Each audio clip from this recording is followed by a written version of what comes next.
दिल्ली के चुनावी रण में अब नामांकन की बारी है। नामांकन शुरू हो चुके हैं और इसी नामांकन के बीच में बीजेपी से बड़ी खबर सामने आई है। दरअसल बीजेपी अब तक 58 उम्मीदवारों का नाम घोषित कर चुकी है और बचे हुए 12 नामों पर जो चर्चा हुई है उसमें से कुछ चौंकाने वाले नाम और बड़े नाम भी सामने आ रहे हैं। और इसी बीच में बीजेपी, जो कि सीएम पद का अब तक प्रत्याशी नहीं घोषित कर पाई है, उसने अपने सीएम पद के प्रत्याशी के साथ साथ बड़े चेहरे को खोज निकाला है।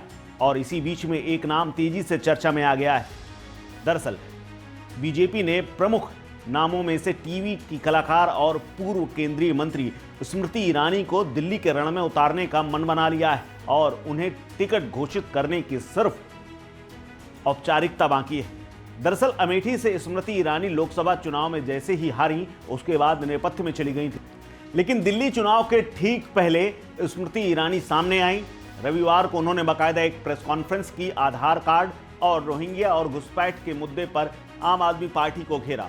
ये तो सिर्फ एक झलकी थी, फिल्म अभी बाकी है। दरअसल बीजेपी ने उनके नाम पर मुहर लगा दी है और सूत्र बताते हैं कि जल्द ही वो पर्चा भी दाखिल करेंगी।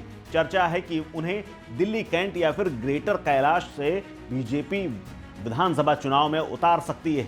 विधानसभा चुनाव में स्मृति ईरानी, जो केंद्रीय मंत्री रह चुकी हों, उनके उतरने का मतलब सीधा साफ है कि एक बार फिर से बीजेपी महिला चेहरे पर दांव लगाना चाहती है। जैसे पहले सुषमा स्वराज, उसके बाद किरण बेदी जैसे नाम शामिल रहे हैं, अब उसी लिस्ट में एक बार फिर से स्मृति ईरानी का नाम भी घूम रहा है। माना जा रहा है कि उन्हें कभी भी ऐलानिया तौर पर प्रत्याशी बनाया जा सकता है। उनकी उम्मीदवारी से दिल्ली का विधानसभा चुनाव बेहद रोचक हो जाएगा और मुकाबला आम आदमी पार्टी के लिए कड़ा हो जाएगा, क्योंकि दिल्ली में बीजेपी को बड़े चेहरे की लंबे समय से तलाश थी।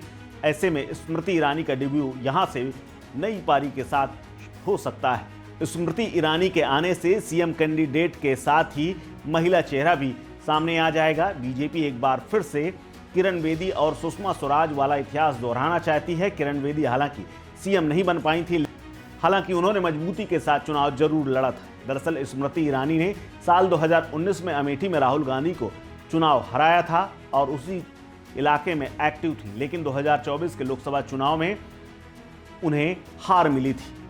हार के बाद वो नेपथ्य में चली गई थी, लेकिन एक बार फिर से वो एक्टिव हुई। आपको बता दें, साल 2009 में भी दिल्ली के चांदनी चौक लोकसभा सीट से चुनाव में वो भाग्य आजमा चुकी हैं, लेकिन उन्हें हार मिली थी। दरअसल अपने शानदार भाषण शैली और आक्रामक तेवर को लेकर के चर्चित स्मृति ईरानी कला और चर्चित चेहरे होने के साथ साथ दिल्ली के लिए नई नहीं है। वो कभी एक समय में हरियाणा के गुड़गांव के पास रहा करती थीं।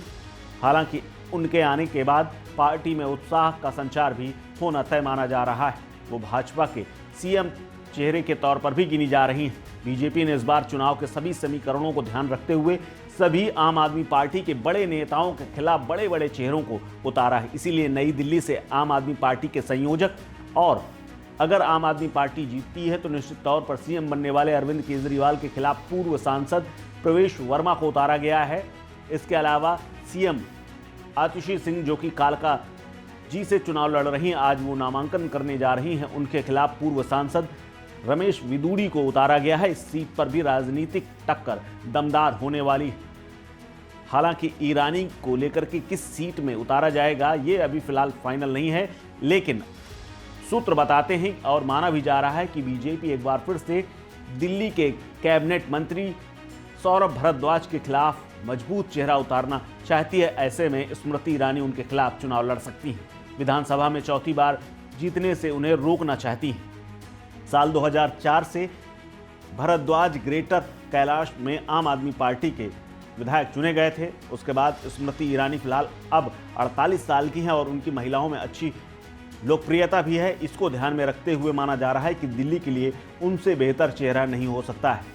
चूंकि धारावाहिक के माध्यम से वो घर घर में चर्चित रही हैं। धारावाहिक क्योंकि सास भी कभी बहू थी से खूब प्रसिद्ध हुई थी। साल 2003 में वो बीजेपी में आ गई थी और 2019 तक बीजेपी में बड़ा चेहरा रही, लेकिन 2024 में हारने के बाद एक बार माना जा रहा है कि उनकी फिर से एक्टिव राजनीति में वापसी हो रही है और इसीलिए दिल्ली चुनाव को लेकर के बीजेपी उनके ऊपर दांव लगाना चाहती है। इस खबर में फिलहाल इतना ही। अपडेट्स के लिए बने रहिए वन इंडिया हिंदी के साथ। नमस्कार।